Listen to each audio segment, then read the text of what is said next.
Praise the Lord everyone. खुदावंद यीशु मसीह के नाम में मैं आप सबों को आज फिर खुदावंद की हजूरी में वेलकम करता हूँ। और आज इस वक्त के लिए हम खुदावंद यीशु मसीह का शुक्र अदा करते हैं कि उसने मुझे और आपको ये अच्छा और सुनहरी मौका बख्शा ताकि हम बाइबल मुकद्दस की बारीक बातों को जान पाए। आइए आज हम एक नए टॉपिक को सीखने से पहले दुआ करेंगे ताकि पाक रूह मेरी और आपकी मदद और सहायता करे ताकि हम बाइबल मुकद्दस की अमीक और गहरी बातों को समझ पाए और उन्हें जान पाए। आइए अपने सर झुकाएंगे और हम इससे पहले कि बाइबल को शुरू करें हम दुआ करेंगे। ऐ कदूस रब्बुल अफ़्फ़ाज, आसमान और जमीन के मालिक, इब्राहिम, इसहाक और याकूब के खुदा, मेरे फादर के खुदा, तेरा धन्यवाद हो आज के इस खूबसूरत वक्त के लिए मेरे खुदावंद। और दुआ करते हैं खुदावंद, हम बाइबल मुकद्दस के जिस हिस्सा को खुदावंद अभी इस टाइम खुदा समझने वाले हैं उसमें तेरा रूह हमारी मदद और सहायता करे।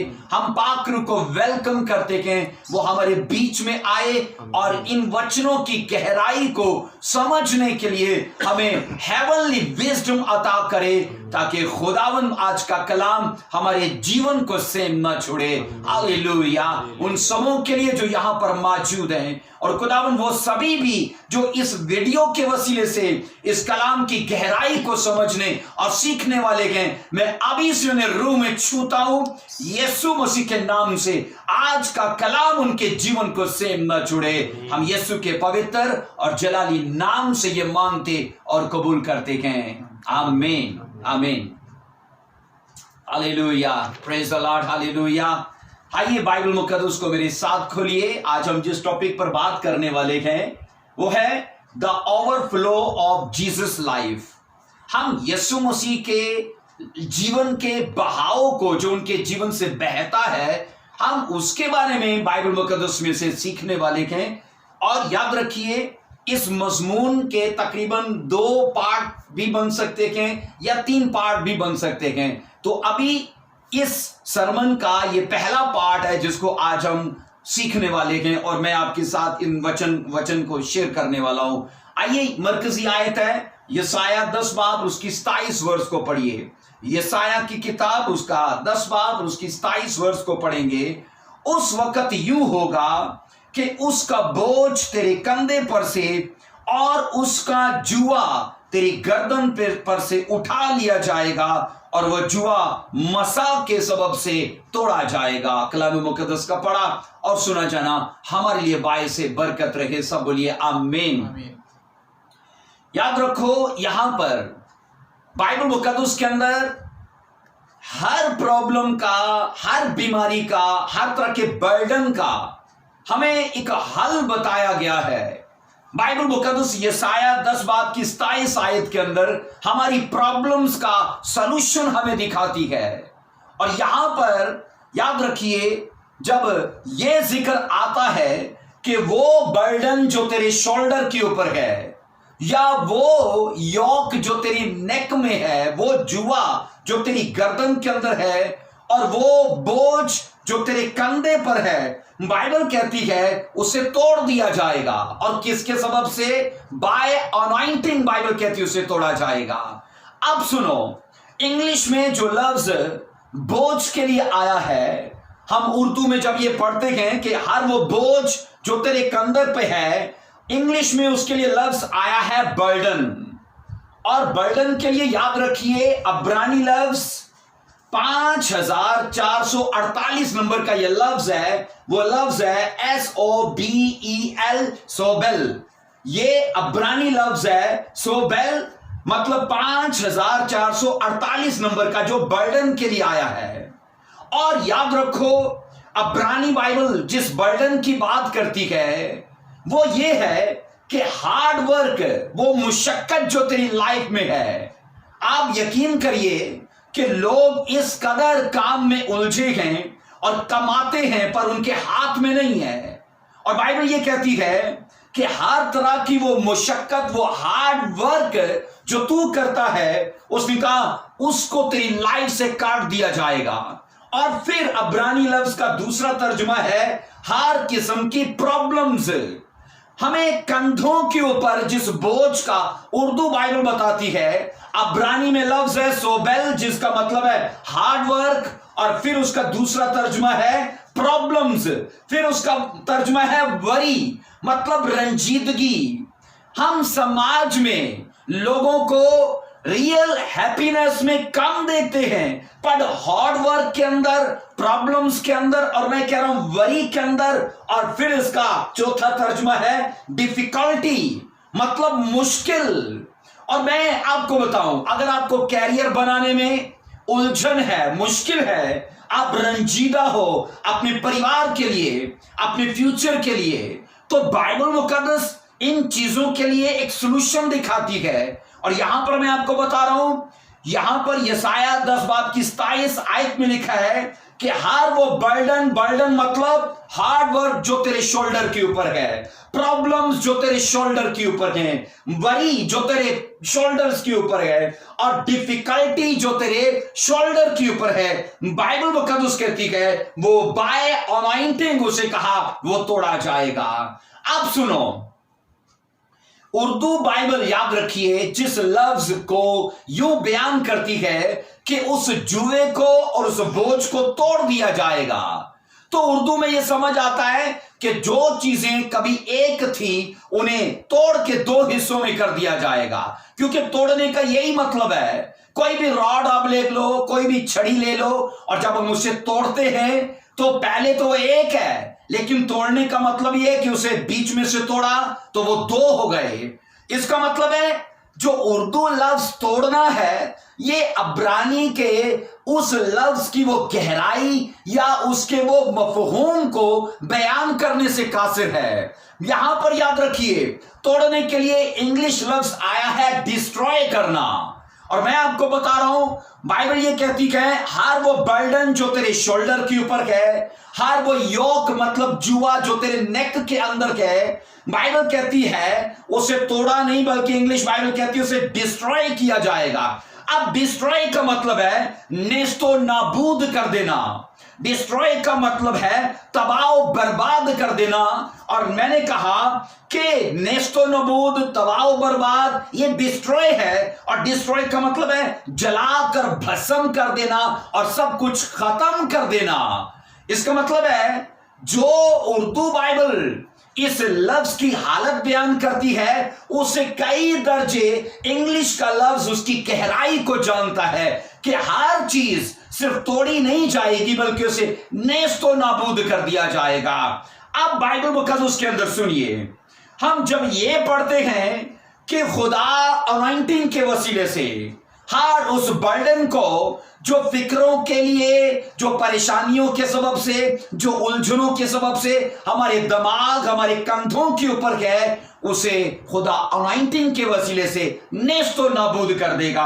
अब सुनो, मैं आपको बताऊं कि दुनिया में खुदा के काम करने के तरीके क्या हैं और वो कैसे काम करता है। हम इसे अगर समझ पाए कि खुदा इस धरती के ऊपर कैसे काम करता है, और खुदा इस धरती पे अगर काम करना चाहता है तो किन तरीकों को वो लेता है। आप सुनिए, पहली चीज है दुनिया में खुदा के काम करने का तरीका है कि वो जब जब किसी को ब्लेस करना चाहेगा, वो जब जब किसी को डिलीवर करना चाहेगा, वो जब जब किसी को फ्रीडम देना चाहेगा, परफेक्ट उसको करना चाहेगा काम उसकी लाइफ के ऊपर। याद रखो, होली स्पिरिट वो दुनिया के अंदर वो ऐसी चीज है जिसको यीशु मसीह ने कहा मैं जाता हूं और तुम्हें पाक रूह दूंगा, तुम्हें पवित्र आत्मा तुम्हारे लिए भेजता हूं, वो तुम्हारा सहायक होगा, तुम्हारा मददगार होगा।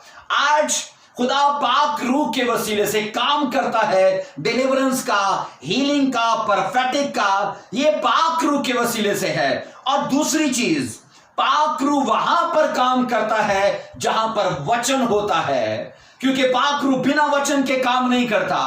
हम जेनेसिस के अंदर पढ़ते हैं, जेनेसिस उसका पहला चैप्टर और उसकी 1 से 2 वर्ष में खुदा का रूह, हम बाइबल के अंदर ये पढ़ते हैं, इब्तदा में पानियों की सतह के ऊपर जुम्बिश करता था। ये जिक्र हमें मिलता है कि खुदा की आत्मा, उसका रूह, बाइबल कहती है पानियों के ऊपर जुम्बिश करता है। जुम्बिश थी, लेकिन बाइबल कहती है तब बना कुछ नहीं था। लेकिन जब खुदा ने कहा रोशनी हो जा, तो बाइबल यह सिखाती है कि रूह कुदुस की जुम्बिश से बना तो कुछ नहीं था, जुम्बिश थी वहां पर, लेकिन जब खुदा ने वचन को डिक्लेयर किया, होली स्पिरिट ने उसी वचन को लेके काम करना शुरू किया। और मैं आपको बताऊं कि पाक रूह की जुम्बिश, और फिर बाइबल कहती है उस वचन को लेकर उसने काम शुरू किया, और बाइबल कहती है रोशनी वजूद में आई। यूं हम ये पढ़ते हैं 6 दिनों के अंदर जितना कुछ हुआ खुदा के वचन से, खुदा वचन रिलीज कर रहा है और वो चीजें बनती जा रही हैं। पर इसका ये मतलब नहीं कि बिना होली स्पिरिट के वो सब कुछ हो रहा था, क्योंकि बाइबल ये साफ कहती है कि इब्तदा में खुदा की रूह पानी की सतह के ऊपर जुम्बिश करती थी, और यूं उस जुम्बिश ने खुदा के वचनों को लेकर काम करना शुरू किया। आज मैं आपको बताऊं, हर वो क्रिश्चियन जो अपनी लाइफ में अपने कंधों के ऊपर फिक्रों का बोझ लेके चल रहा है और लानत में चल रहा है और परेशानियों में और बीमारियों में जी रहा है, आज उसके लिए चर्च में मैं आपको बताऊं ऐसा खुदा ने मौका मुहैया किया है कि वो अपने इस बोझ से आजाद हो सकता है, और ये काम करता है फिर पाक रूह। बाइबल मुकद्दस के अंदर ये हम पढ़ते हैं कि होली स्पिरिट उन वचनों को जो चर्च में पास्टर के वसीले से उन लोगों के बीच में किए जाते हैं, पाक रूह उन्हीं वचनों को लेकर काम करता है, और सैकड़ों और हजारों ऐसे क्रिश्चियनों को डिलीवर करने में पाक रूह मदद करता है। सब बोलिए हालेलुया। इसलिए बाइबल कहती है कि खुदा क्या करता है कि हर उस बोझ को जो कंधे के ऊपर है और हर वो जुआ जो गर्दन के अंदर है, उसे तोड़ने के लिए, उसे डिस्ट्रॉय करने के लिए होली स्पिरिट को बाय अनॉइंटिंग उसे रिलीज करता है, और अनॉइंटिंग के वसीले से वो चीजें हमारी लाइफ से निकल जाती हैं। हालेलुया। अब सुनिए, जब बाइबल मुकद्दस के अंदर हम ये पढ़ते हैं कि यहां पर बर्डन का जिक्र है, बोझ का जिक्र है, इससे पहले कि हम मसा की तरफ जाएं, अभिषेक की तरफ जाएं, अनॉइंटिंग की तरफ जाएं, मैं यहां पर कुछ बाइबल मुकद्दस में से चीजें आपके साथ शेयर करना चाहता हूं। जब तक हम बर्डन को समझ ना पाए, हम अनॉइंटिंग की उस अथॉरिटी को समझ नहीं पाएंगे। आइए मेरे साथ पहला सलातीन उसका हम 11वां बाब, और हम उसकी पढ़ेंगे 26 वर्ष से। पहला किंग है और हम उसका 11वां चैप्टर और उसकी 26 वर्ष में मेरे साथ, अगर आप बाइबल लेके बैठे हो तो जरूर मेरे साथ देखिए। पहला सलातीन उसका 11वां बाब उसकी 26 वर्ष से पढ़ेंगे। यहां पर एक शख्स है जिसका हमें जिक्र मिलता है, उसका नाम है योरबाम, और बाइबल कहती है वो इजराइली था, और यूं पढ़ते हैं कि वो इफ्राइमी जो कबीले से था, इफ्राइम के कबीले से था, वो अब्रानी था, वो इजराइली था, और इजराइल के जो 12 कबीले थे, एक कबीला था इफ्राइम का, और वचन कहता है कि योरबाम इफ्राइम के कबीले से था। और हम यूं पढ़ते हैं यहां पर कि ये योरबाम जो शख्स था, ये बड़ा मेहनती था, ये बड़ा हार्ड वर्क है, और बाइबल कहती है कि इसकी मेहनत करनी सुलेमान बादशाह को भली लगी, और बाइबल कहती है कि सुलेमान बादशाह ने शमाली इलाका में यूसुफ के काम पर, बनी यूसुफ के काम पर उसे मुख्तार कर दिया, यानी वहां पर वो इंचार्ज हो गया। यूसुफ की नस्ल शमाली इलाके के अंदर जितना काम संभाले थी, योरबाम बाइबल कहती है जो इफ्राइम के कबीले का था, इतना मेहनती था कि वो सुलेमान बादशाह को बड़ा भाया, और उसने उसे वहां पर बनी यूसुफ के ऊपर उसे सरदारी दे दी कि तू यहां पर इन लोगों से काम ले सकता है। और दूसरी चीज, हम 26 वर्ष में ये पढ़ते हैं कि वो इसके साथ साथ मेहनती था, पर बाइबल कहती है वो जबरदस्त सूरमा भी था, बड़ा जंगजू आदमी है, बाइबल कहती है बड़ा माइटी पर्सन है, और वहां जो बादशाह सुलेमान था उसे उसकी ये बातें बड़ी भली लगी। और हम ये पढ़ते हैं कि वो सुलेमान बादशाह के लिए वहां पर काम करने लगा, लेकिन इस टाइम में आप पढ़ लेना वचन के अंदर हमें यह पता चलता है कि सुलेमान की जो स्पिरिचुअल लाइफ थी वो डाउन हो चुकी थी, वो खुदा में गिर चुका था, इसलिए कि गैर अकवाम की जितनी वो लड़कियां थी जिनसे खुदा ने रिलेशन बनाने से मना किया था, ये आदमी उनसे शादियां कर चुका है। और ना सिर्फ शादियां बल्कि बाइबल मुकद्दस ये कहती है वो उनके बुतखानों में, उनके मंदिरों में जाता है और उनके देवताओं को पूछता है और उनके देवताओं के लंगर प्रसाद खाता है। और बाइबल ये भी कहती है कि उसने अपनी उन बीवियों की खातिर वो इज़राइल के अंदर बड़े बड़े मंदिर बनवाए और देवताओं को खड़ा किया, और ये उसकी लाइफ के लिए सही नहीं था। और हम वचन से ये पढ़ते हैं 29 आयत में यूं लिखा है, यहां पर बाइबल कहती है कि एक प्रॉफिट उसे मिला। आप 29 वर्ष में पढ़ना, उसका नाम था अखिया। अखिया प्रॉफिट यरोबाम को मिला। जब यरोबाम किसी काम से जा रहा था, खुदा ने अखिया नाम के एक प्रॉफिट को कहा कि यरोबाम से जाकर मिल और उसे ये प्रोफेसी दे। अब बाइबल कहती है जब यरोबाम अपने रास्ते जा रहा था तो अखिया प्रॉफिट आया और अपनी नई चादर को उतार कर उसके 12 टुकड़े उसने किए। और बाइबल कहती है यरोबाम से कहने लगा, इनमें से 10 टुकड़े तू उठा ले, क्योंकि खुदा ने मेरी मार्फत ये तुझसे काम किया है कि खुदा 10 इज़राइल के कबीले तुझे देगा और आने वाले टाइम में तू बादशाह बनेगा। सोचो, एक आम पर्सन पर खुदा उसकी मेहनत को देख रहा है, खुदा उसके लड़ने को देख रहा है, खुदा उसकी स्पिरिचुअल लाइफ को देख रहा है। इफ्राइम के कबीले के ऊपर कोई प्रोफेसी नहीं थी, हालांकि याकूब ने 49 चैप्टर के ऊपर यहूदा के ऊपर प्रोफेसी की थी। और बाइबल कहती है यहूदा को बादशाही मिली दाऊद के जमाने में, और दाऊद का बेटा जब सुलेमान आया वो जवाल में हुआ, वो पाप में हुआ, अब वो प्रोफेसी उससे अलग हुई। और बाइबल कहती है अखिया नबी की मार्फत ये नबूवत दी गई इफ्राइम के कबीले के एक शख्स यरोबाम को। और यरोबाम से कहा गया ये जो चादर मैंने फाड़ी है, फाड़ने से मतलब कि 12 टुकड़े जो मैंने किए, ये 12 टुकड़े नहीं बल्कि इज़राइल के 12 कबीले हैं, और इनमें से 10 टुकड़े तू अपने लिए उठा ले कि ऐ यरोबाम आने वाले टाइम में तू बादशाह बनेगा। और बाइबल मुकद्दस के अंदर ये पढ़ते हैं, जब इस नबूवत का आप 40 वर्ष में पढ़ लेना, इसकी यहां 11वें चैप्टर की 40 वर्ष में यह कहानी लिखी है कि जब सुलेमान को यह बात पता चली कि एक नबी आया और उसने इस यरोबाम को जो मेरे लिए काम करता है, इसे ये प्रोफेसी दी कि तू सुलेमान की जगह बादशाह बनेगा।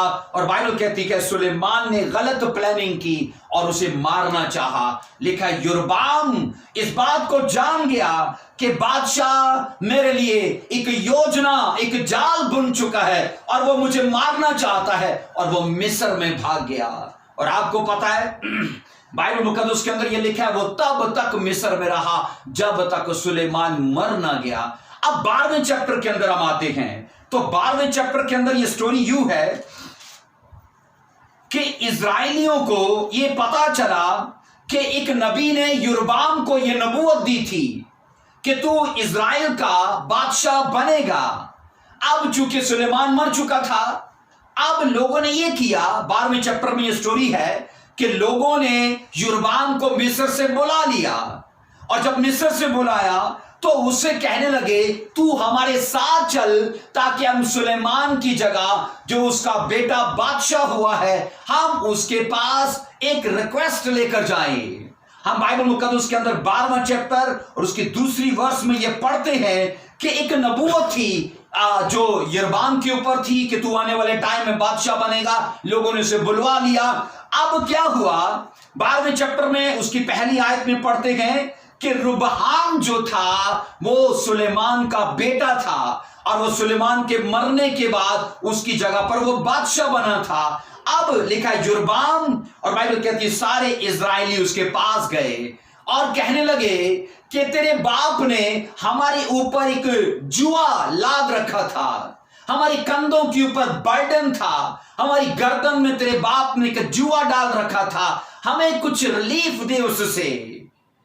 इसको आप पढ़ लेना बाइबल मुकद्दस के अंदर, यहां पर 3 वर्ष में। सो लोगों ने यरोबाम को मिस्र से बुलवा भेजा, और लिखा तब लोगों ने रोबाम के सामने अपना केस रखा कि बाइबल मुकद्दस कहती है सुलेमान ने हमसे बहुत भारी मुशक्कत कराई। ये लोगों का मुद्दा था, ये लोगों की प्रॉब्लम थी कि लोगों ने कहा तेरे बाप ने हमसे बहुत ज्यादा टैक्स लिया, तेरे बाप ने बिना पैसे के हमसे काम करवाया।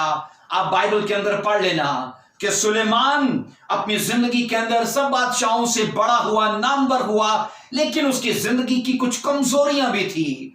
बाइबल कहती है 13 साल उसने अपने महल बनाने में लगा दिए और जितने मजदूरों को और जितने लोगों को काम पर लगाया, बिना पैसे के उनको काम पे लगाया, और यह बात खुदा को पसंद नहीं थी। 7 साल उसने खुदा का घर बनवाया, हैकल को 7 साल लग गए बनने में, और वो भी बिना पैसे के। साफ वचन कहता है कि सुलेमान उनसे जबरन मुशक्कत लेता था और यह खुदा को पसंद नहीं था, और यही बातें उसके सवाल का सबब बनी है।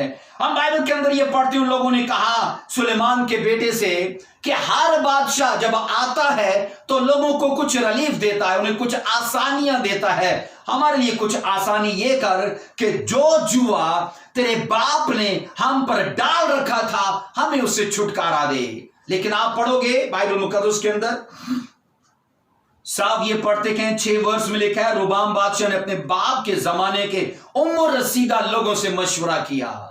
वो लोग जो उसके बाप के दरबार में खड़े रहते थे। अभी ये जो लोग इजरायली योरबाम को साथ लेकर आए, इनसे उसने कहा 3 दिन के बाद आना और 3 दिन के बाद मैं तुम्हें बताऊंगा कि क्या करना है। और बाइबल के अंदर ये लिखा है वो लोग ये बात सुनकर चले गए। अब ये शख्स जो सुलेमान का बेटा था, ये अपने बाप के जमाने के लोगों के पास गया जो यहोवा का खौफ मानते थे, जो डरते थे खुदा से। उनसे कहने लगा कि मुझे बताओ मैं क्या करूं इन लोगों के लिए। और बाइबल कहती है उन लोगों ने उससे कहा कि तू इन लोगों की खिदमत कर और इनकी सेवा कर और इनकी बात को सुन और इस मसले को हल कर, तो सदा ये तेरे खादम बने रहेंगे। और बाइबल कहती है उसने उनके मशवरे को रद्द कर दिया। और फिर 10वीं आयत में लिखा है, ये 12वें बाब की 10वीं आयत में बाइबल मुकद्दस के अंदर यूं लिखा है कि ऐसे हुआ कि उसने अपने साथ के खेलते उन नौजवानों से उनसे कहा कि तुम मुझे बताओ मैं क्या करूं। बाइबल मुकद्दस के अंदर ये पढ़ते हैं ये शख्स अपने बाप के बुजुर्ग, अपने बाप के जमाने के उन बुजुर्ग लोगों की मशवरत को इसने हकीर जाना। और वचन कहता है वो जवान जो इसके साथ खेल कर बड़े हुए थे, ये कहने लगा तुम मुझे बताओ कि क्या करना चाहिए। और बाइबल के अंदर ये लिखा है उन लोगों ने पता क्या कहा उससे।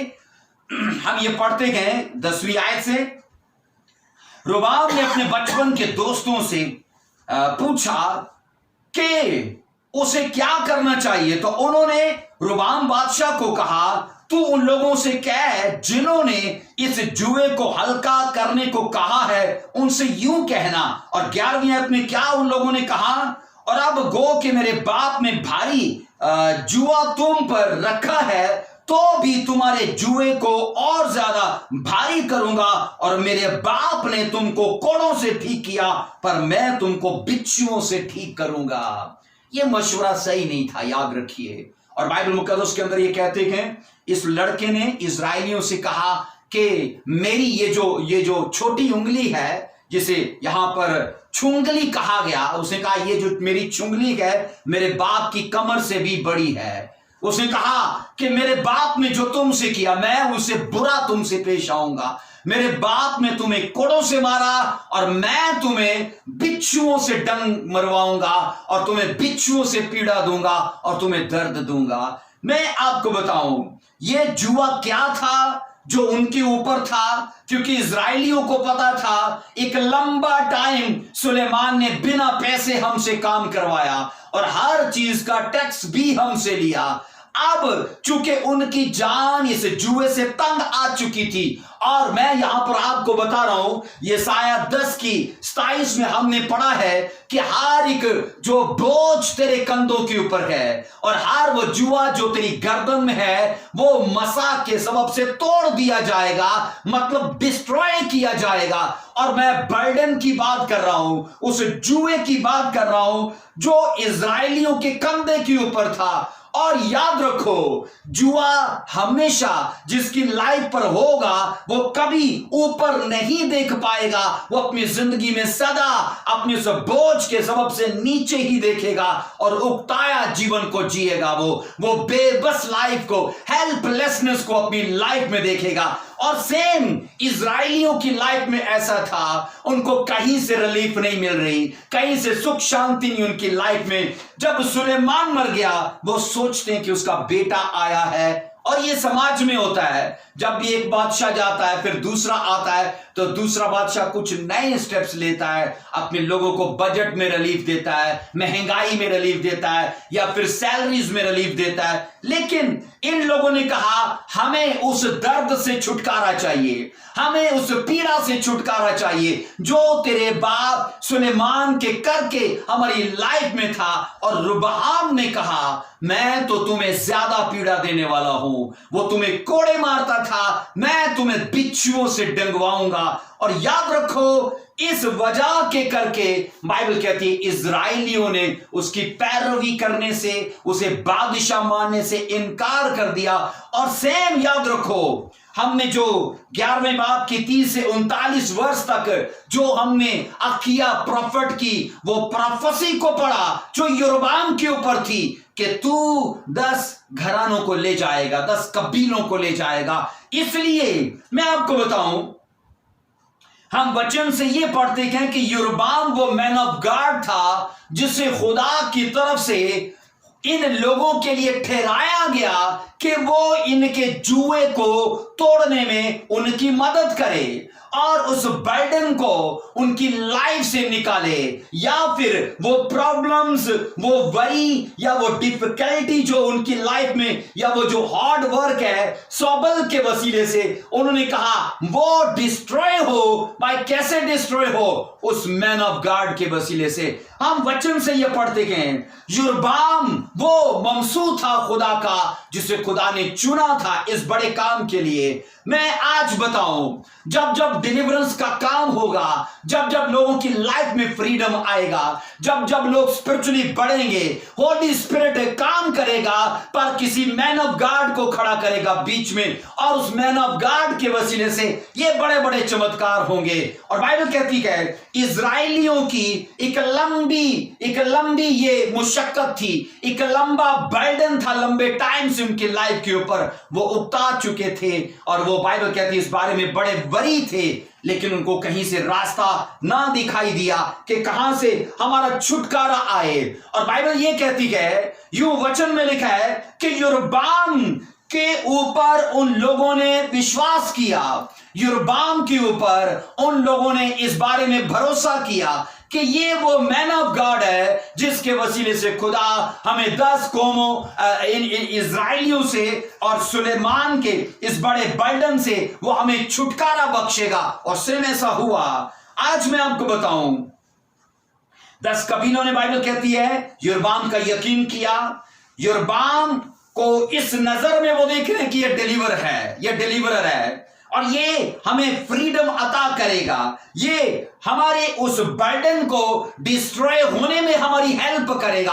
और बाइबल कहती है उन लोगों ने उसके मसा का यकीन किया, उसके ममसू होने का यकीन किया।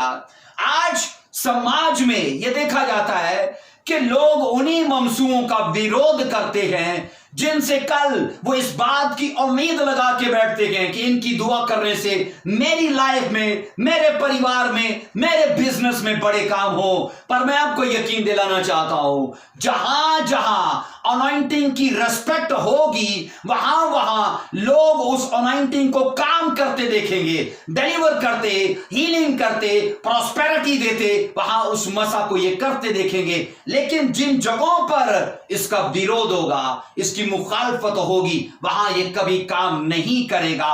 और बाइबल मुकद्दस के अंदर हम यशायाह 10 बाब की 27 वर्ष में जो पढ़ चुके हैं कि वो जुआ, वो बर्डन जो तेरी लाइफ के ऊपर है वो डिस्ट्रॉय कर दिया जाएगा, सिर्फ तोड़ा नहीं जाएगा। बाइबल असल में कहती है उसे नेस्तो नबूद कर दिया जाएगा, उसे जला के भस्म किया और फिर फूंक मार के उसे उड़ा दिया जाएगा, उसका नामो निशान ना होगा। हालेलुया। जिन चीजों के लिए खुदा हमें बुलाता, याद रखिए वो महान बरकतें हैं, वो अजीम बरकतें हैं। लेकिन उन बरकतों को रिसीव करने से पहले अपनी लाइफ में हम उन बरकतों को आते अगर देखना चाहते हैं तो हमें हर तरह के जुए से पहले आजाद होना है। और याद रखो, हम बाइबल मुकद्दस के अंदर यह पढ़ते हैं, ये सलूशन है हर बर्डन का, ये सलूशन है हर तरह की प्रॉब्लम्स का, और वो सलूशन है अनॉइंटिंग। हालेलुया। हम बाइबल मुकद्दस के अंदर यह पढ़ते हैं 10वां बाब, ये यशाया 10वां बाब, और हम उसकी 24 से 27 वर्ष तक ये पढ़ते हैं। यहां पर यूं लिखा है, इसको अगर आप पढ़ोगे यशाया 10वां बाब, और यहां पर हमें 2 कौमों का जिक्र मिलता है।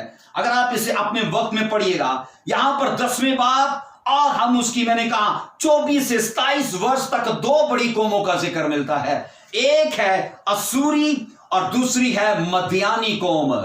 बाइबल मुकद्दस के अंदर अगर इन वर्सेस को आप अपने वक्त में पढ़ो तो आपको यूं समझ आएगा कि ये दोनों वो कौमें थीं जिनसे इज़राइल कौम को बड़ा दुख हासिल हुआ, जिनसे इज़राइल कौम को बड़ी प्रॉब्लम थी, और वो चाहते थे कि ये कौमें इनकी लाइफ से निकल जाएं। हम अगर इतिहास को जानते हो, अगर हम इज़राइल की तारीख को जानते हो, तो हमें यह समझ होगी कि इज़राइली अपनी लाइफ में 2 बार गुलामी में गए थे। एक बार बाबल की गुलामी में और दूसरी बार असूर की गुलामी में। और यहां जब हम यशाया 10 की 27 को पढ़ते हैं तो असल में ये वो हिस्सा है जो असूर की गुलामी का था। और यहां हम 24 वर्ष में असूर का जिक्र पढ़ते हैं और फिर 27 वर्ष में मदियानी कौम का जिक्र पढ़ते हैं। और मैं यहां पर आपको 24 वर्ष में इसको पढ़ते हैं तो ये लिखा है, ऐ मेरे लोगों जो सयून में बसते हो, असूर से ना डरो, अगरचे वो तुमको लत से मारे और मिस्र की तरह तुम पर अपना आसा उठाए।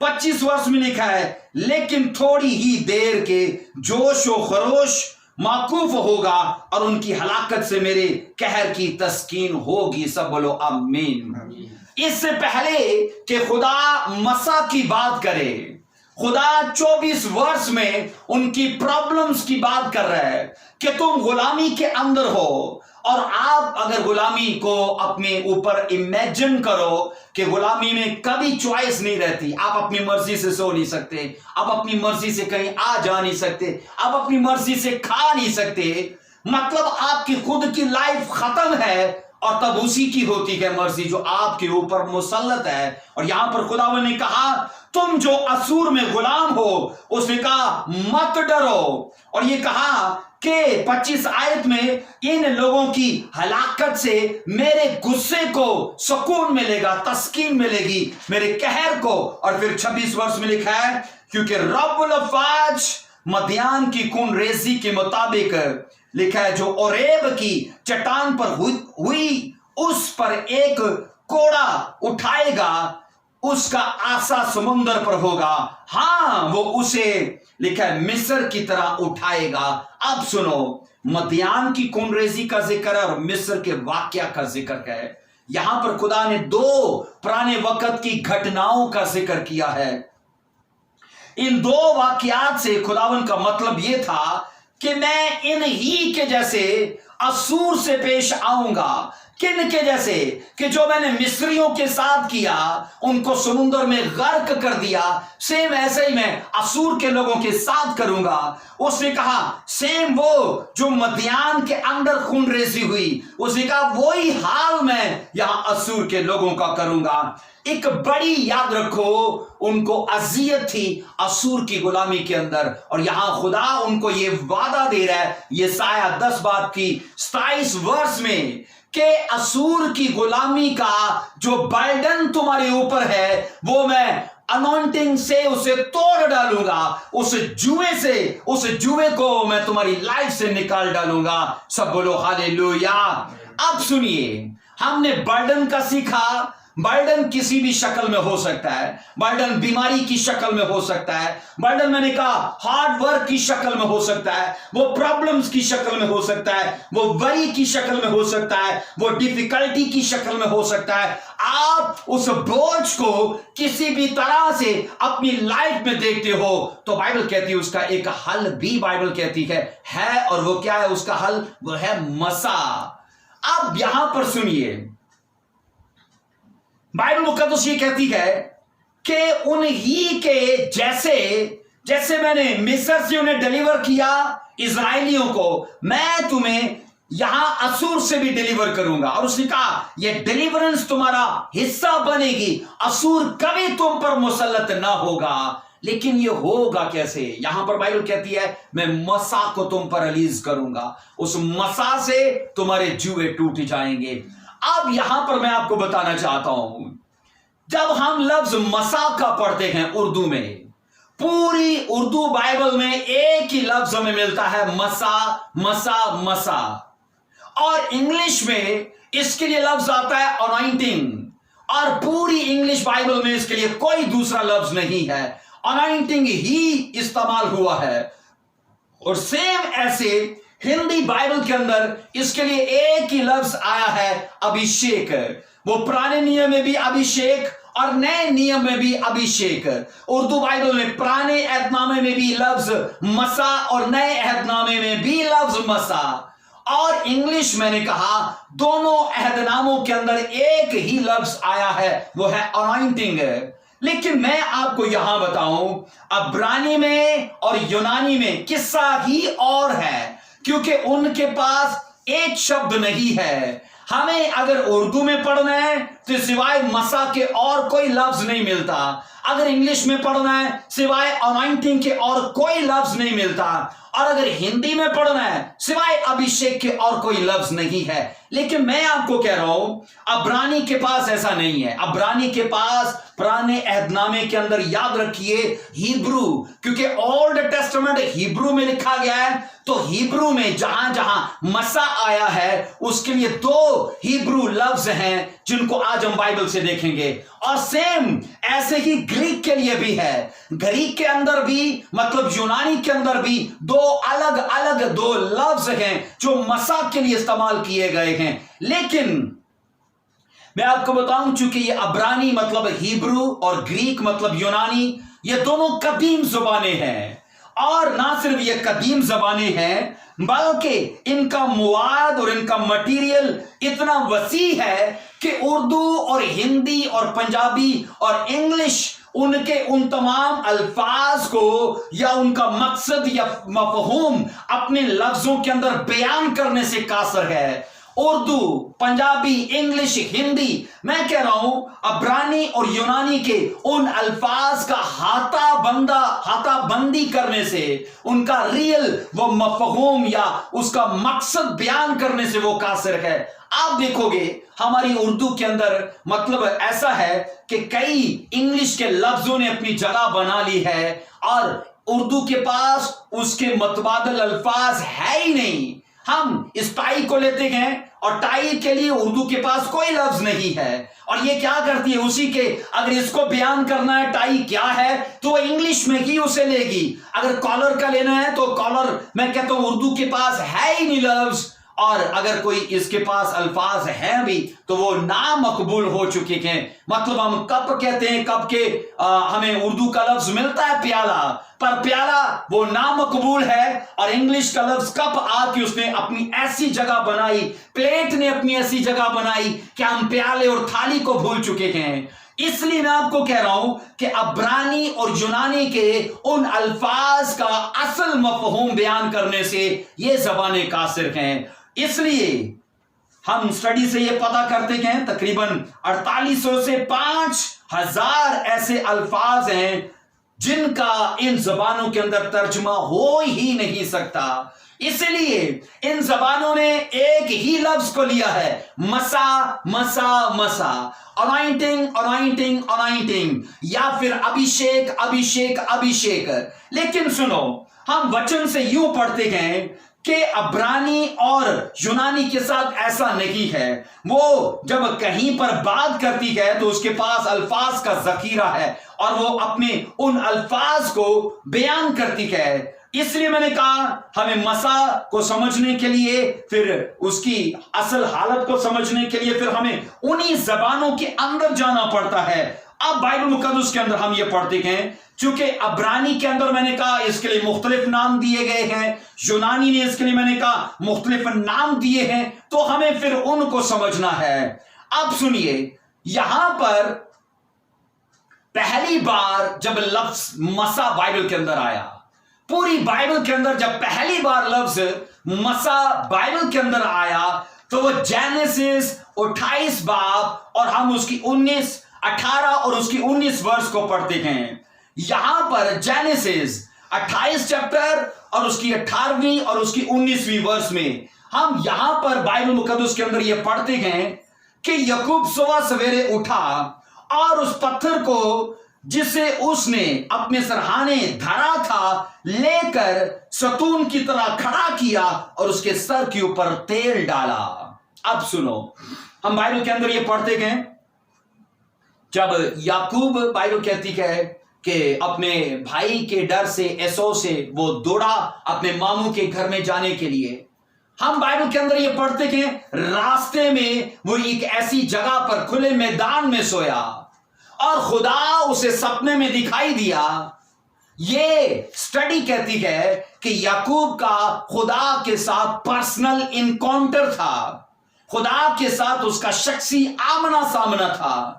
अब वो रोया में, सपने में क्या देखता है कि ऊपर से नीचे तक एक सीढ़ी उतरी है, ऊपर से एंजल्स नीचे आते जाते हैं और सीढ़ी के टॉप के ऊपर यहोवा खुदा खुद खड़ा है। ये सपना जब उसने देखा, और बाइबल मुकद्दस के अंदर इस वर्ष को अगर आप पढ़िए, मेरे साथ देखिए, यहां पर जेनेसिस उसका 18वां चैप्टर पढ़ेंगे। मोबाइल की रोशनी देना जरा जला के जल्दी से, 28वां बाब, और हम उसकी पढ़ेंगे बाइबल मुकद्दस के अंदर। यहां पर अगर इसको थोड़ा सा ऊपर आप पढ़ लोगे तो यहां पर खुदावन ने कहा 14वीं वर्ष में, और तेरी नस्ल जमीन के गर्द के जर्रों की मानद होगी और तू मशरिक और मगरिब और शुमाल और जनूब में फैल जाएगा। जमीन के सब कबीले तेरे, लिखा है, और जमीन के सब कबीले तेरे और तेरी नस्ल के वसीले से बरकत पाएंगे। 15वीं आयत में लिखा है 28 की 15 में, और देख मैं तेरे साथ हूं और हर जगह जहां कहीं तू जाए तेरी हिफाजत करूंगा और तुझको इस मुल्क में फिर लाऊंगा, और जब मैंने तुझसे कहा है जब तक उसे पूरा ना कर लूं तुझे नहीं छोड़ूंगा। सब बोलो आमीन।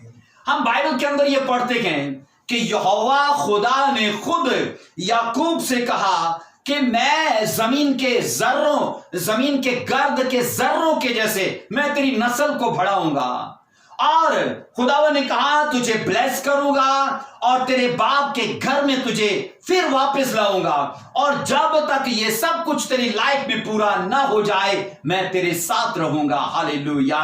हम बाइबल के अंदर ये पढ़ते हैं, ये खुदा का याकूब के साथ पर्सनल इनकाउंटर था। खुदा ने उसने खुदा को सपने में देखा, बातें करते, बरकतें देखते, और लिखा है उसने सुबह उठते ही उस जगह का पहले नाम चेंज किया। उसका पहले नाम था लूज, उसका जगह का नाम था लूज, और बाइबल कहती है उसने उस जगह का नाम चेंज किया और बैतेल उस जगह का नाम रखा। बैतेल का मतलब है खुदा का घर, बैतेल का मतलब खुदा का घर। और बाइबल मुकद्दस कहती है उसने ये खुदा से वादा किया कि इस जगह पर मैं तेरा घर बनाऊंगा, क्योंकि तूने मुझे सिर्फ दिखाई ही नहीं दिया बल्कि मुझे बहुत सारी तूने बरकतें भी दी हैं। हम यहां पर सुनिए, उसे एक अमल करते देखते हैं। वो अमल हमेशा किसी को अनाइंट करने के लिए किया जाता है, और पूरी बाइबल के अंदर यह अमल पहली बार किया गया। उसने पत्थर को वहां पर खड़ा किया और उसके ऊपर ऑयल गिराया गया। हम इंग्लिश में भी ये पढ़ते हैं कि उसने पत्थर को सीधा किया और उसके ऊपर ऑयल गिराया। उर्दू में भी ऐसा ही है कि उसके ऊपर ऑयल गिराया। लेकिन सुनो, इंग्लिश के अंदर ऐसा, अब्रानी के अंदर ऐसा नहीं है। अब्रानी में जहां पर इंग्लिश में ऑयल आया है, वहां पर अब्रानी ने ये उस मसा के लिए पहला लफ्ज इस्तेमाल किया है, शैमन, SHEMEN, शैमन। ये अब्रानी जुबान का 8080 और 8081 नंबर का ये लफ्ज है। यहां पर मैं आपको बताऊं, पूरी बाइबल के अंदर ये पहला ऐसा शब्द है अब्रानी का जो अनॉइंटिंग के लिए इस्तेमाल किया गया है। और उर्दू ने और इंग्लिश ने वहां पर यह कहा कि याकूब उठा और उस पत्थर के ऊपर उसने ऑयल गिराया। और ऑयल गिराना, ऑयल से चौपड़ना, ये एक मसा का अमल है। किसी को अनॉइंट करने से, किसी की उसे मसा, उसे अभिषेक देने के लिए ये सब किया जाता है। और मैंने कहा, जब बाइबल मुकद्दस का हम यहां पर मुतालिया करते हैं तो सेम ये नजर आता है कि अब्रानी ने तेल उंडेलने के लिए जो लफ्ज इस्तेमाल किया है वो बड़ा स्पेशल लफ्ज है। और ये लफ्ज पुराने एहदनामे में, याद रखिए, 3 जगहों पर आया है। ये शैमन लफ्ज बाइबल मुकद्दस के अंदर पुराने अहदनामा में, मतलब हिब्रू में, ये 3 जगहों पर आया है। पहला यशाया 10:27 में आया है। यशाया 10:27 में ये पहली बार आया है। दूसरी बार पैदाइश 28:18 से 19 वर्ष के अंदर हम इसे पढ़ते हैं। यहां पर शैमन लफ्ज दूसरी बार आया है। और तीसरी बार यही पैदाइश जेनेसिस 35 चैप्टर और उसकी 14 वर्ष में, यहां पर इसका भी हम मुतालिया कर लेते हैं। यहां पर 35 चैप्टर की 14 वर्ष में क्या लिखा है, इसको भी देख लेते हैं हम। यहां पर 35 की 14 में लिखा है,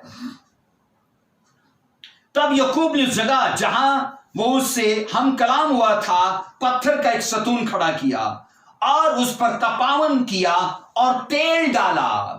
यहां पर भी याकूब ने एक पत्थर खड़ा किया, उसके ऊपर ऑयल गिराया। हम उसको 28 चैप्टर में भी पढ़ते हैं कि वो उसने सपना देखा, यहोवा खुदा को और एंजल्स को देखा, बरकतें उसे मिली और सुबह उठ के उसने पत्थर खड़ा किया और उसके ऊपर ऑयल गिराया। यशाया 10:27 में हम जिस लफ्ज मसा का जिक्र पढ़ते हैं, हमें इन तीनों हवालों के अंदर, मैं कह रहा हूं यशाया 10:27 में, जेनेसिस 28:18-19 में, जेनेसिस 35:14 में, जहां जहां लफ्ज मसा या फिर मसा का अमल नजर आता है उसके लिए अब्रानी लफ्ज 8080 और 8081 नंबर का लफ्ज है शैमन। अब सुनो, ये शैमन लफ्ज जो है ये बड़ा स्पेशल लफ्ज है अनॉइंटिंग के लिए। हम अभिषेक पढ़ते हैं, हम मसा पढ़ते हैं, हम अनॉइंटिंग पढ़ते हैं, और पूरी बाइबल में ये 3 ही लफ्ज नजर आते हैं उनकी अपनी अपनी बाइबल में। लेकिन मैं आपको कह रहा हूं कि अब्रानी में ऐसा नहीं है।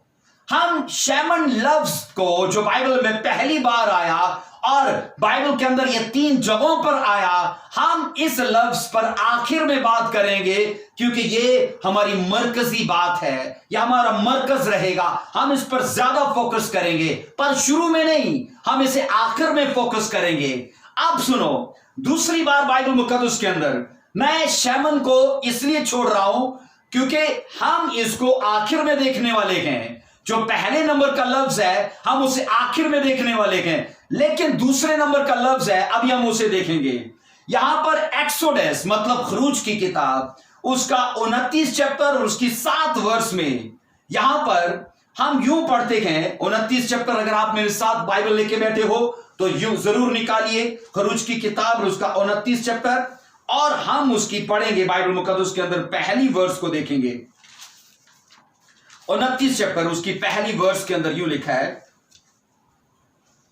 है, और उनको पाक करने की खातिर ताकि वो मेरे लिए काहिन की खिदमत को अंजाम दे, उनके वास्ते ये करना कि एक बछड़ा और 2 बेऐब मेंढे लेना। अब यहां पर काहिनों की बात की जा रही है, खुदा के याजक, खुदा के प्रीस्ट। खुदावन ने उनके लिए, याद रखिए यहां पर उर्दू जबान ने जो लफ्ज इस्तेमाल किया है वो है पाक करना। और उर्दू में इसका तर्जुमा कमजोर है, क्योंकि इंग्लिश में इसके लिए कुछ और है। बाइबल मुकद्दस के अंदर ये पढ़ते हैं, खुदावन ने कहा कि तू उन्हें मसा करना, यहां पर लिखा है, और उनको पाक करने की खातर, ताकि वो मेरे लिए काहिन की खिदमत को अंजाम दे। लिखा है उनके वास्ते ये एक बछड़ा। ये बाइबल कहती है कि इसको अगर हम खरूज 29 की 7 को पढ़ेंगे तो फिर यहां पर यूं लिखा है, और मसा करने का तेल लेकर उसके सर पर डालना और उसको मसा करना। ये 29 चैप्टर पूरा काहिनों का है, उनकी ऑर्डिनेशन, उनकी डेडिकेशन, और बाइबल कहती है उनकी मखसूसियत के तल्लक से है। और मैं आपको कह रहा हूं, दूसरी बार बाइबल मुकद्दस के अंदर उर्दू में लफ्ज मसा, यहां खरूज 29 पहले बाब पहली वर्ष से लेके 7 वर्ष तक जब हम पढ़ते हैं तो दूसरी बार यहां पर लफ्ज मसा आया है। और इंग्लिश में लफ्ज अनॉइंटिंग आया है, हिंदी में लफ्ज अभिषेक आया है। लेकिन मैं यहां पर आपको बताऊं, अब्रानी के अंदर इसकी हालत कुछ और है। अब्रानी के अंदर 4888 नंबर का यह लफ्ज है मिश्खा, MISHCHAH, मिश्खा। ये अब्रानी जबान का लफ्ज है जो मसा के लिए अलग नाम आया, अलग किस्म का आया।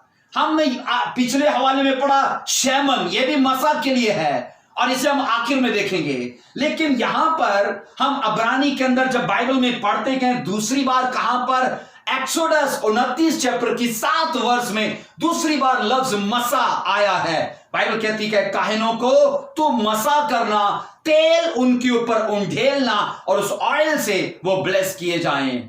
लेकिन यहां पर सुनिए, हमने बाइबल मुकद्दस के अंदर यहां पर यह पढ़ा है कि उन काहिनों को तू लेना और उन्हें मसा करना। यहां पर उर्दू में लफ्ज आया है पाक करना। लेकिन मैं आपको बताऊं, उर्दू ने इसके लिए तर्जुमा कमजोर लिया है, क्योंकि इंग्लिश ने इसके लिए लफ्ज लिया है कॉन्सिक्रेट। इसके लिए तर्जुमा है कॉन्सिक्रेट। कॉन्सिक्रेट का मतलब है मखसूस करना। और मैं यहां पर आपको बताऊं, यहां पर जो कॉन्सिक्रेट के लिए अब्रानी लफ्ज है वो है केदाश, QADACH, केदाश। और केदाश 6942 नंबर का यह लफ्ज है। यहां पर हम ये पढ़ रहे हैं 29 खरूज 29 की 7 वर्ष में कि तू ने मसा करना। मसा के लिए लफ्ज मिश्का आया है, और खरूज 29 की पहली वर्ष में लिखा है पाक करना, पर इंग्लिश में आया है कॉन्सिक्रेट। कॉन्सिक्रेट मतलब मखसूस करना। और मैं आपको बता रहा हूं, वहां पाक के लिए जो अब्रानी लफ्ज आया है QADASH, केदाश, और ये 6942 नंबर का लफ्ज है, जिसका मतलब है डेडिकेट करना, जिसका मतलब है अपॉइंट करना, और जिसका मतलब है उसे कॉन्सिक्रेट करना। इसका मतलब है हम इंग्लिश में से सही समझते हैं कि उसकी मतलब मखसूसियत की जा रखी है। अब काहिनों को पाक होने की क्या जरूरत है, क्योंकि वो पहले ही पवित्र हैं, वो पहले ही होली हैं। और बाइबल इंग्लिश कहती है कि उन्हें अनॉइंट किया, मतलब उन्हें अपॉइंट किया, उन्हें उनका डेडिकेट किया गया, उन्हें वक्फ किया गया। इसलिए जब हम लावियों का पढ़ते हैं तो लावियों के लिए कुछ और है। गिनती की किताब, नंबर की किताब 8वां बाब उसकी 6ठी वर्ष में लिखा है, लावियों को बनी इस्राएल से अलग करके उनको पाक कर। अब यहां पर लफ्ज पाक है दोनों के लिए, काहिनों के लिए भी और लावियों के लिए भी। उर्दू में लफ्ज पाक लिया है, इंग्लिश ने एक के लिए क्लीन लिया है और एक के लिए कॉन्सिक्रेट लिया है। काहिनों के लिए कॉन्सिक्रेट मतलब मखसूस करना, और लावियों के लिए क्लीन मतलब उन्हें पाक करना। तो इनके लिए, लावियों के लिए पाक करना बनता था, क्योंकि काहिन इन्हें पाक करते थे खुदा के उस रूल के मुताबिक। अब बाइबल मुकद्दस के अंदर ये पढ़ते हैं काहिनों और लावियों में ये बड़ा फर्क था कि उनको लावियों को काहनों को मिशका जो अनॉइंटिंग थी उसके वसीले से उन्हें ब्लेस किया जाता था, वो ऑयल उनके ऊपर गिराया जाता था, जबकि लावियों के लिए ऐसा नहीं था। अब यहां पर पहली चीज हम पढ़ चुके हैं शैमन, जिसको आगे हम देखने वाले हैं। लेकिन मिशका ये वो अनॉइंटिंग है जो खास तौर पर डेडिकेट करने के लिए इस्तेमाल की जाती है, किसी को वक्फ करने के लिए, स्पिरिचुअल कामों के लिए, मिनिस्ट्री के लिए। जब भी कोई डिसाइपल आएगा मिनिस्ट्री करने के लिए, और पुराने रूल के मुताबिक क्या होता था कि उनको मिशका अनॉइंटिंग के वसीले से ब्लेस किया जाता, अनॉइंट किया जाता, उन्हें अपॉइंट किया जाता कि वो सेवा या मिनिस्ट्री या खुदा का काम कर सकते हैं। हालेलुया। इसलिए मैं आपको बता रहा हूं कि पुराने अहदनामे के अंदर अब्रानी में अलग अलग जगहों पर मसा के लिए अब्रानी के अलग अलग नाम इस्तेमाल किए गए हैं, और उनके अलग अलग मकसद हैं, अलग अलग उनका काम है। इसलिए जब हम मिशका मसा की बात करते हैं तो इस मसा का यह मतलब है कि जब किसी को मखसूस करना हो, जब किसी को अपॉइंट करना हो, जब किसी का कॉन्सिक्रेट किया गया हो, जब किसी का या फिर किसी को अनॉइंट किया गया हो सेवा के लिए, मिनिस्ट्री के लिए, तो तब उसे मिशका मसा के सबब से अनॉइंट किया जाता था। हालेलुया, सब बोलो हालेलुया। अब हम बाइबल मुकद्दस के अंदर तीसरा, क्योंकि हम पहला बाद में देखेंगे, हमने दूसरा देख लिया कि मिशका मसा का मतलब है, इसको हम वक्फ करने से रिलेट करते हैं, हम इसे करते हैं वक्फ करना, मखसूस करना, और फिर इसे मामूर करने के मतलब अपॉइंट करना, डेडिकेट करना, फिर यह है कॉन्सिक्रेट करना, इनसे इसका ताल्लुक बनता है। अब तीसरा जो मसा है, याद रखिए, तीसरा मसा है क्रियो, CHRIO, क्रियो, और यह अनॉइंटिंग के लिए इस्तेमाल हुआ है। यूनानी लफ्ज है ये, क्योंकि अब हम नए नियम में हैं तो ये यूनानी लफ्ज है, 5548 नंबर का ये लफ्ज है।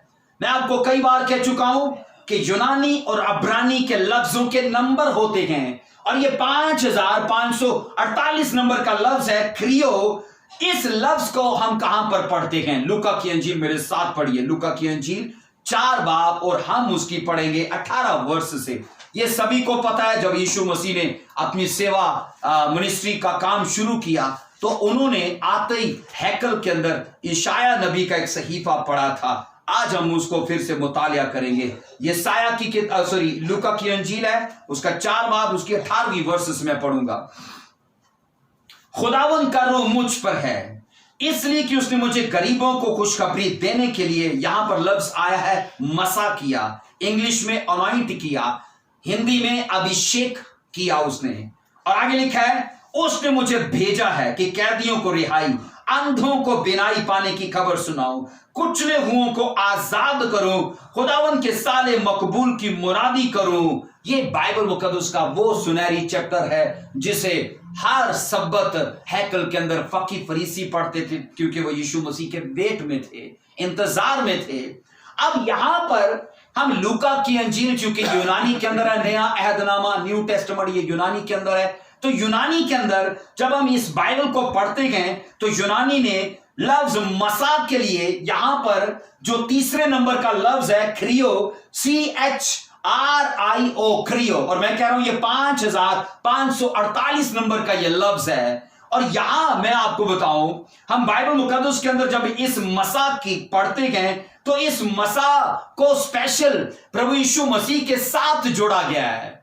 यानी ये इतना स्पेशल अनॉइंटिंग है, क्रियो अनॉइंटिंग ऐसा स्पेशल अनॉइंटिंग है कि ये स्पेशल जीसस क्राइस्ट के साथ इसको जोड़ा गया, क्योंकि यीशु मसीह ने इस मसा की बात की है, ना कि शैमन मसा की बात की, ना मिशका मसा की बात की, बल्कि क्रियो मसा की बात की है, और कहा कि वो क्रियो अनॉइंटिंग मेरे ऊपर है, और खुदा ने उस मसा से मेरा अभिषेक किया और मुझे भेजा है ताकि मैं ये प्रचार करूं और खुशखबरी सुनाऊं। इस रेफरेंस को मैं आगे लेके जाना चाहता हूं। यहां पर दूसरा ग्रंथियों और उसका पहला चैप्टर और उसकी 21 वर्ष को पढ़ेंगे। इसे आप मेरे साथ देखना, दूसरा ग्रंथियों, और हम उसका पहला चैप्टर 21 वर्ष में लिखा है, और जो हमको तुम्हारे साथ मसीह में कायम करता है और जिसने हमको मसा किया वो खुदा है। जिसने हमको मसा किया वो खुदा है। अब हम ग्रंथियों के अंदर भी जब उर्दू लफ्ज मसा पढ़ते गए, इंग्लिश में अनॉइंटिंग पढ़ते गए, यूनानी के अंदर ऐसा नहीं है। यूनानी में जो लूका के अंदर रेफरेंस आया है 5548 नंबर का, सेम वही लफ्ज क्रियो यहां पर भी आया है। ग्रंथियों पहला चैप्टर 21 वर्ष जो हमने पढ़ी है, रसूल ने कहा हमको लिखा है जो हमको तुम्हारे साथ मसीह में कायम करता है, जिसने हमको मसा किया। अब मसा किया सेम वही लफ्ज है 5548 नंबर का क्रियो। यीशु मसीह के लिए भी क्रियो अनॉइंटिंग, यहां रसूलों के लिए भी आया कि उसने हमें क्रियो अनॉइंटिंग से अनॉइंट किया। अब मैं आपको बताना चाहता हूं, यूनानी का यह लफ्ज तेल उंडेलने के लिए नहीं बल्कि हाथ रब करने के लिए इस्तेमाल किया जाता है। हमने पत्थर पर पड़ा, तेल उंडेला, उसने काहिनों पर तेल उंडेला जाता था, लेकिन बाइबल यहां पर ऐसा नहीं कहती। तेल उंडेलने का यहां जिक्र नहीं है। यहां कंधे पर या सर पर हाथ रख के रब किया जाता था और यह उस क्रियो अनॉइंटिंग को जाहिर करता था जो हाथ रखने से या रब करने से मुराद है, या उसको यह पेश करता है। और याद रखो, इसका ज्यादातर तलक सेवा करना, प्रचार करना और स्पेशल गॉस्पेल करना इससे मुराद है। इस अनॉइंटिंग, क्रियो अनॉइंटिंग को स्पेशल हम गॉस्पेल शेयर करने में देखते हैं, हम प्रचार करने में देखते हैं और यीशु मसीह की सेवा करने में से देखते हैं।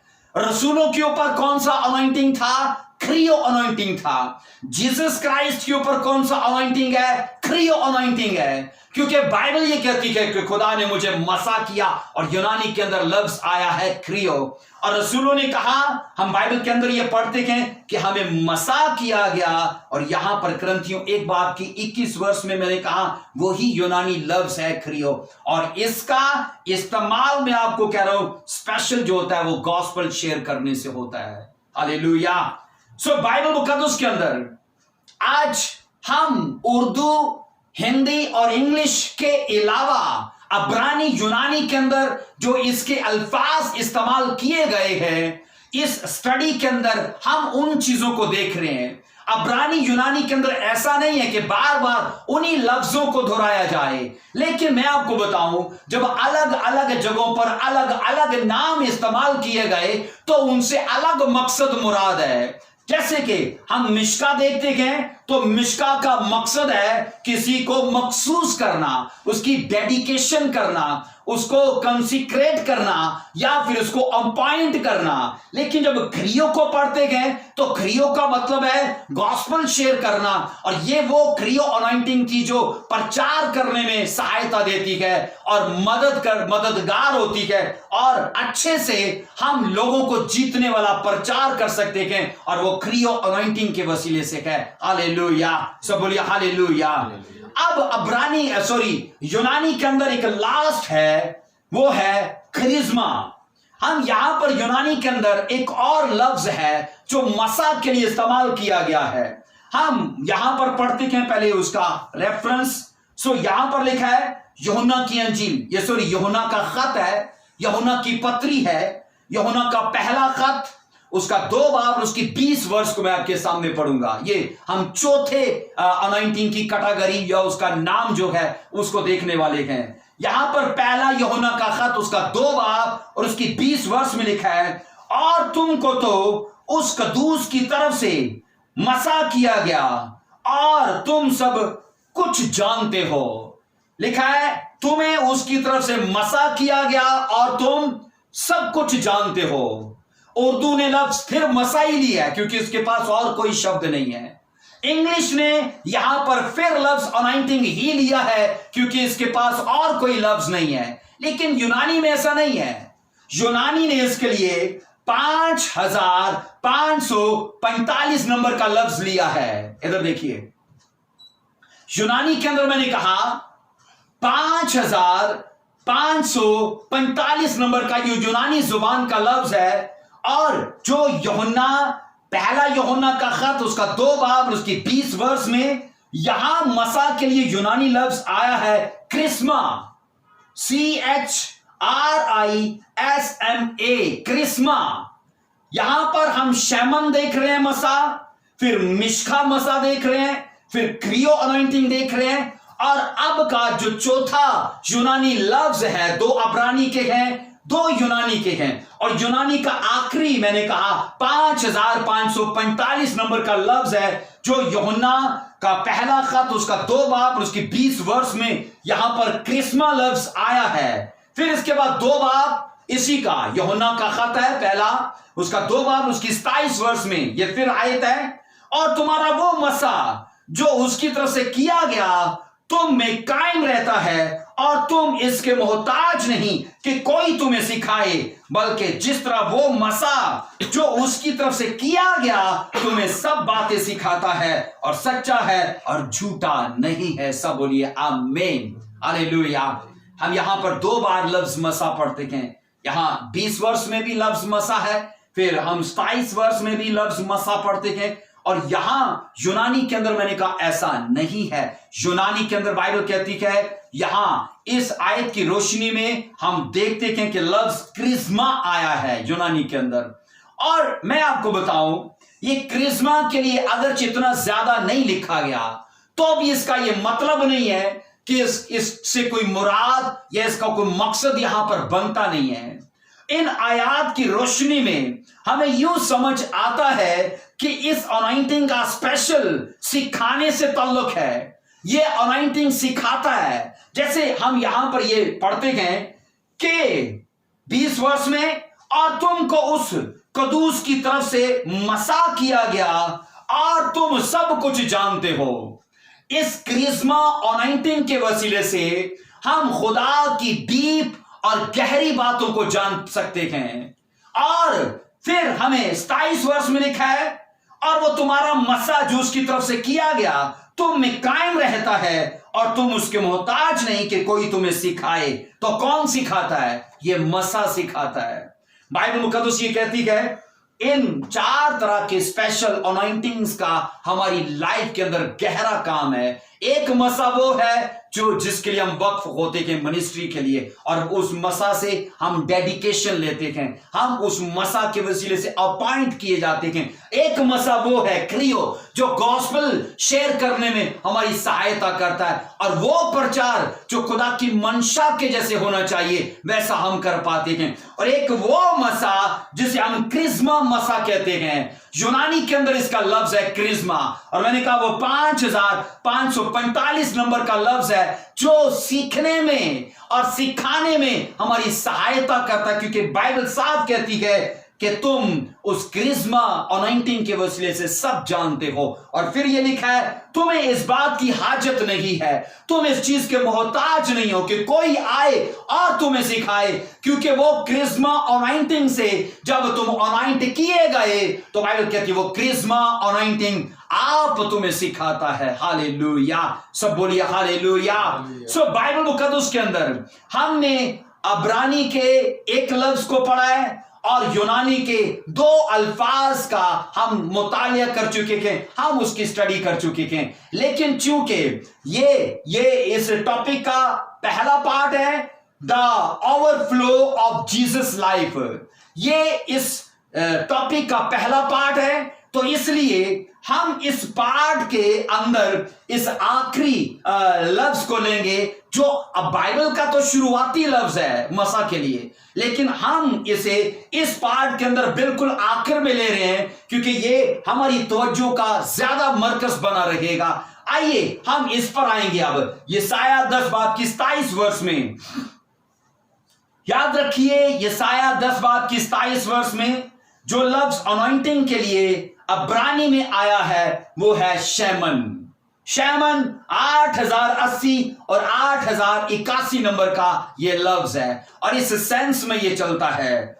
बाइबल मुकद्दस के अंदर यहां पर हम ये पढ़ते हैं कि ये यशायाह की किताब के अंदर इस मसा को खास डिलीवर करने के लिए और खास फ्रीडम करने के लिए इस्तेमाल किया गया है, क्योंकि लिखा है कि वो मसा, शैमन मसा तुम्हारे कंधों के बर्डन को तुमसे डिस्ट्रॉय कर देगा।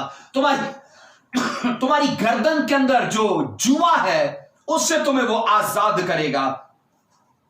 हम यहां पर बाइबल मुकद्दस का मुतालिया करते हैं तो यह पता चलता है कि खुदावन यहोवा छुटकारा देने वाला खुदा है। वो आजाद करता है परेशानियों से, बीमारियों से, हर तरह की वरी से, हर तरह की प्रॉब्लम से, हार्ड वर्क से, डिफिकल्टी से। वो हमें आजाद करने वाला खुदा है। लेकिन सुनो, वो आजाद कैसे करता है? बाइबल कहती है शैमन मसा के वसीले से, शैमन अनॉइंटिंग के वसीले से। आज मैं आपको बताऊं, ये यसाया हम पढ़ चुके हैं, 24 से पढ़ते हैं कि ये वो टाइम था जब इजरायली असूर के अंदर गुलाम थे। इजरायलियों की मैं आपको कह चुका हूं, दो बड़ी गुलामियां थी, बाबल की और दूसरी असूर की गुलामी। और इजरायली, मैंने कहा, उस वक्त असूर में गुलाम थे। और 24 वर्ष से 27 वर्ष तक ये स्टोरी पता चलती है। खुदावन ने कहा जो मदियान के साथ मैंने किया, जो मिस्र के साथ मैंने किया, वो मैं करूंगा इस असूर की कौम के साथ है। और बाइबल कहती है खुदा ने पुरानी घटनाओं को उनके सामने रखा। हम यहां पर यह पढ़ते हैं कि खुदा ने तब यह कहा उस वक्त यूं होगा कि उसका बोझ, मतलब किसका बोझ? असूर का बोझ जो तुम्हारे कंधों के ऊपर है।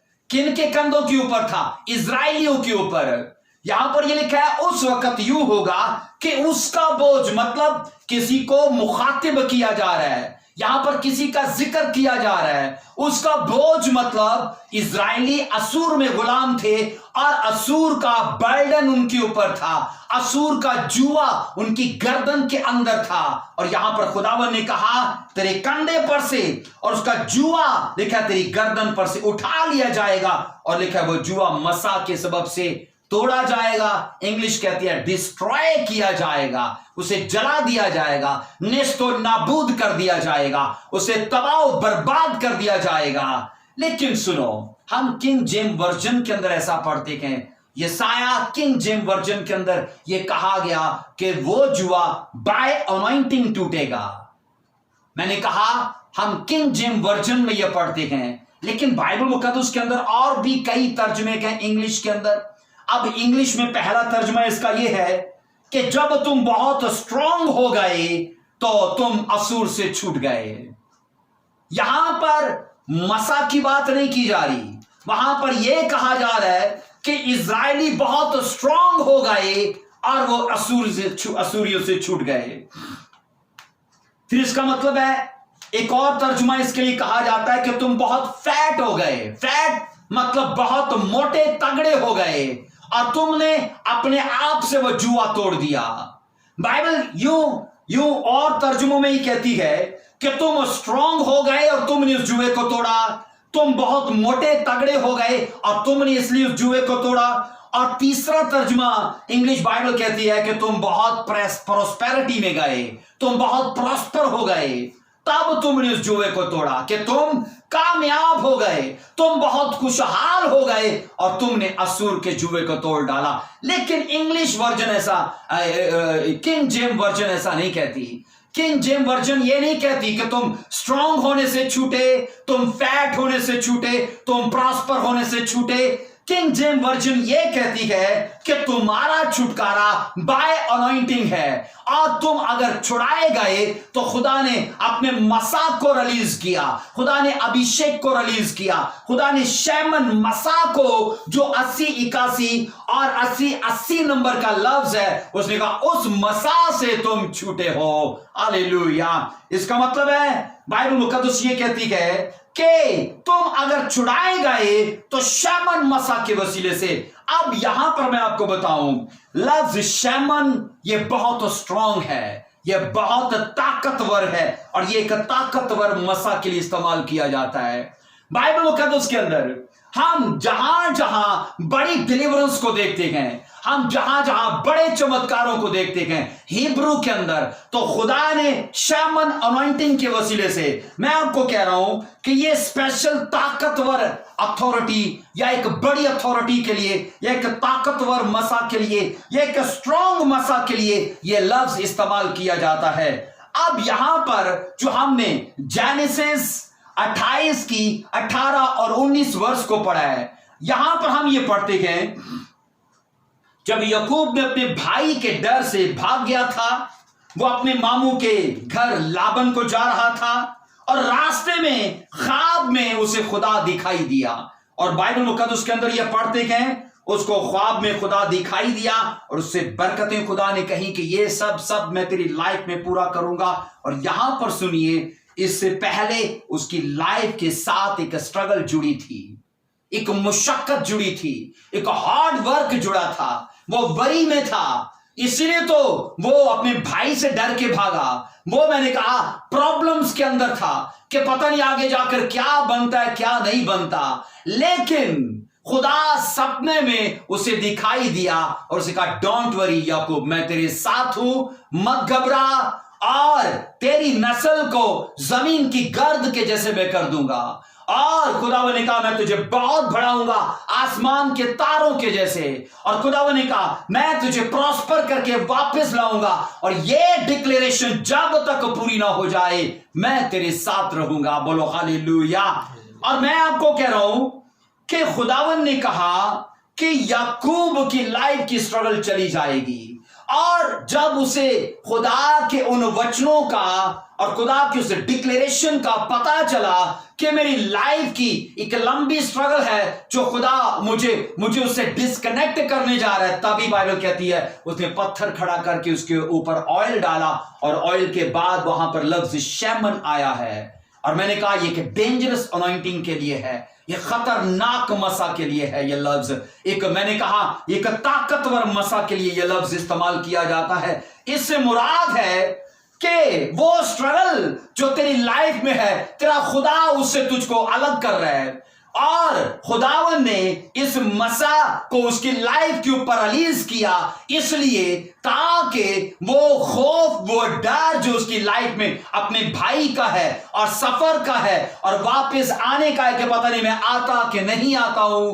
उन चीजों से खुदावन ने कहा मैं तुझे आजाद करूंगा। और मैंने कहा बाइबल मुकद्दस के अंदर हम ये साफ पढ़ते गए, ये अनॉइंटिंग स्पेशल है। और बाइबल कहती जब उसने पत्थर पर ऑयल डाला तो अब्रानी ने यह लफ्ज उसके लिए इस्तेमाल किया है, तो इसका मतलब है कि मैं तेरी स्ट्रगल से तुझे अलग करके, तेरी प्रॉब्लम्स को कैंसिल करके, तुझे फ्री करके, डिलीवर करके, फ्रीडम में मैं तुझे वापस लाऊंगा। और बाइबल कहती वहां पर यह लफ्ज शैमन उसके लिए इस्तेमाल किया गया है। और हम यशाया में जब इसे पढ़ते गए, और मैंने कहा यशाया के अंदर इसका बड़ी स्पेशल जगह पे जिक्र आया है, क्योंकि इजराइली तब एक लंबे टाइम से गुलाम थे असूर के अंदर, और खुदावन ने कहा मैं इस जुए को ताकतवर अनॉइंटिंग से तोड़ डालूंगा। खुदावन ने कहा इस बर्डन को मैं एक डेंजरस अनॉइंटिंग से इसकी धज्जियां उड़ा डालूंगा, क्योंकि लफ्ज वहां पर डिस्ट्रॉय आया है, उसका मतलब है कि मैं इस जुए को नेस्तो नाबूद कर दूंगा। आज मैं आपको बताना चाहता हूं हमारी जिंदगी के अंदर हमें जिस चीज की ज्यादा तलब और जिस चीज की ज्यादा भूख होनी चाहिए, पैसे से ज्यादा, कारोबार से ज्यादा, परिवार से ज्यादा, कैरियर बनाने से ज्यादा अभिषेक के लिए कीजिए, अनॉइंटिंग के लिए कीजिए, शैमन मसा के लिए कीजिए, क्रियो अनॉइंटिंग के लिए कीजिए, क्रिज्मा अनॉइंटिंग के लिए कीजिए। मैं कह रहा हूं ये अब्रानी के और यूनानी के वो अल्फाज हैं जो हमें मसा की गहराई समझाते हैं। और मैं आपको कहना चाहता हूं हमारी जिंदगी के अंदर जितनी बड़ी अनॉइंटिंग होगी उतने बड़े हमारी लाइफ के अंदर हमें खुदा नतायज दिखाता जाएगा। याद रखो हम जब लफ्ज मसा की बात करते हैं, मसा हमारी वफादारी का रिजल्ट है जो हम खुदा के साथ करते हैं। मैंने कहा हम जितनी वफादारी खुदा को दिखाते हैं, अनॉइंटिंग उसके रिजल्ट में मिलती है। हमारी मेहनतों का फल है मसा। हम जितनी खुदा में लगन और प्यार दिखाते हैं, खुदा हमें मसा अजर के तौर पर देता है, इनाम के तौर पर देता है। इसलिए याद रखो, मसा एक ऐसी चीज है जो शैतान को भी ये दिखाती है कि ये आदमी अथॉरिटी पाया हुआ है। सेम आप अगर बगैर फीतों के, बगैर यूनिफॉर्म के आप चौक में खड़े होके गाड़ियों को ऐसे हाथ हिला के रोको, ऐसे आगे पीछे जाने के लिए कमांड करो, कोई आपकी नहीं सुनेगा और कोई आपकी नहीं देखेगा। लेकिन अगर आपके हाथ में एक सीटी है, बिसल है, आपके फीते लगे पड़े गए और आपने यूनिफॉर्म पहना है और आप चौक में खड़े हो, तब आप कमांड करोगे जिस गाड़ी को, वो रुकेगी, और जिसको जाने के लिए बोलोगे वो जाएगी, क्योंकि लोगों को अथॉरिटी दिखती है। सेम मैं आपको कह रहा हूं, समाज को दिखे ना दिखे, पर शैतान को पता है कि ये आदमी अथॉरिटी पाया हुआ है, ये आदमी अभिषेक पाया हुआ है, ये क्रिज्मा से, क्रियो से और शैमन मसा से, और मैंने कहा मिश्का मसा से ये मुलब्बस है, ये भरा हुआ है। आप यकीन करिए, जहां जहां फिर कमांड करोगे रास्ते साफ होंगे, वो आपकी मानेगा, क्योंकि जिस चीज से वो डरता है वो अनॉइंटिंग है, क्योंकि अनॉइंटिंग एक फायर है, एक आग है वो। और शैतान को अगर आप अपने परिवार में खेलते देखते हो, अपने बिजनेस में नाचते देखते हो, अपनी लाइफ के अंदर उसे एक बड़े दुखों के साथ देखते हो कि वो दुखों को लेकर आया है, आपको अपनी लाइफ के अंदर फिर मसा से भरना है। और जब जब आप मसा से भरोगे, इन चीजों को अपनी लाइफ से फिर आप जाते देखोगे। हालेलुया। और बाइबल यूं कहती है कि तेरी लाइफ के जुए टूटेंगे, तेरी लाइफ का बर्डन जाएगा। आज अगर आपका कैरियर आपको दिखता नहीं उजाले में, अगर आपको अपना फाइनेंस, अपना बिजनेस, अपनी लाइफ का हर सेक्शन आपको उजाले में दिखता नहीं है, मैं आपको गारंटी देता हूं, अपनी प्रेयर लाइफ बनाइए, अपनी होलीनेस को खड़ा कीजिए, बाइबल स्टडी में जाइए, खुदा के साथ डीप रिलेशन में जाइए, और ये चीजें फिर आपकी लाइफ के अंदर एक बड़े अनॉइंटिंग को लेकर आएंगी। हालेलुया। क्योंकि मसा अथॉरिटी है, और यीशु मसीह ने भी अपने चेलों से कहा था कि तुम जब तक अभिषेक से भर न जाओ, मसा से भर न जाओ, यरूशलेम से बाहर मत जाना। सोचो, 3 साल, 3.5 साल की ट्रेनिंग के बाद भी मसीह ने कहा जब तक अथॉरिटी तुम्हें मिल ना जाए वो ठहरे रहना। और मैं आपको कह रहा हूं, बाइबल यशायाह 10:27 को, जिसको हमने शुरू किया था, एक मसा का जिक्र करती है और कहती तेरी प्रॉब्लम्स का सलूशन मसा है, तेरे बर्डन, तेरी फिक्रों का, उसे कहा, और तेरी डिफिकल्टी का अगर तुझे हल चाहिए तो वो मसा है। और आज का ये सरमन यीशु मसीह के नाम से मेरी ये दुआ है, आपके अंदर खुदा का मसा पाने के लिए और गहरी भूख को पैदा करे। हालेलुया। सो आज इसका ये पहला पार्ट है जो हमने बनाया और जो हमने अभी आपके साथ शेयर किया। यहां पर टॉपिक है the overflow of Jesus life. ये पहला इसका पार्ट है, लेकिन अगला हिस्सा हम जल्द आपके सामने लेकर आएंगे कि मसा असल में है क्या। अभी हमने मसा के मुख्तलिफ नाम जाने हैं कि मसा किस नाम में क्या करता है। अब मैं आपको कह रहा हूं, मसा शैमन को जब हम पढ़ते गए तो मैंने कहा कि ये डेंजरस मसा है, एक खतरनाक अथॉरिटी है और ये एक ताकतवर अथॉरिटी है, और ये डिलीवरेंस के लिए खुदा इस्तेमाल करता है, ये खुदा हीलिंग के लिए इस्तेमाल करता है, ये खुदा गुलामियों के जुओं को तोड़ने के लिए इस्तेमाल करता है। मिश्का मसा, मैंने कहा बाइबल के अंदर ये स्पेशल अपॉइंट करने को, कॉन्सिक्रेट करने को, डेडिकेट करने को ये जाहिर करता है। क्रियो मसा, मैंने कहा ये गॉस्पेल में हेल्प करता है, और मैंने कहा क्रिज्मा मसा ये सीखने में और सिखाने में हमारी सहायता करता है। लेकिन हम जब यहां पर पढ़ते हैं तो बाइबल कहती है एक ऐसा मसा है जो हमें हर तरह के बर्डन से आजाद कर सकता है।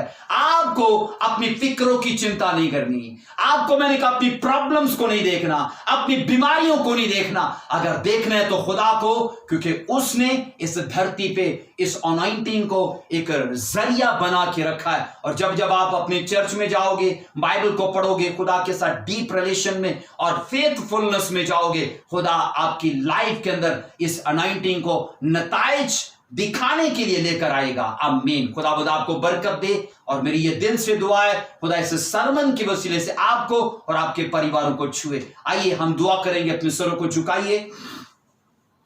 ऐ कदूस रब्बुल अफ़ाज, तेरा धन्यवाद हो, मैं तारीफ करता हूं प्रभु यीशु मसीह नासरी, आज के इस सरमन के लिए जो तूने हमारी बरकत के लिए हमसे किया है।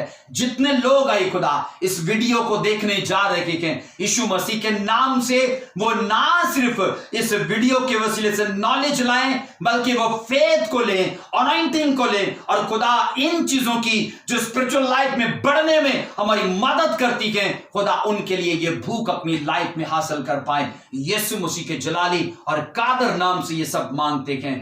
आमीन आमीन। मेरा खुदावंद आपको बरकत दे, और खुदावंद ने चाहा हम बहुत जल्द इसका दूसरा हिस्सा आपके सामने लेकर आएंगे। और मेरा ये ईमान है कि अनॉइंटिंग के बारे में जो यीशु मसीह के जीवन का ओवरफ्लो है, हमें ये सेम नहीं छोड़ेगा अगर हम इन चीजों को अपने जीवन में ले पाए, इन्हें लागू पर कर पाए। हालेलुया। खुदावंद आपको बरकत दे। God bless you.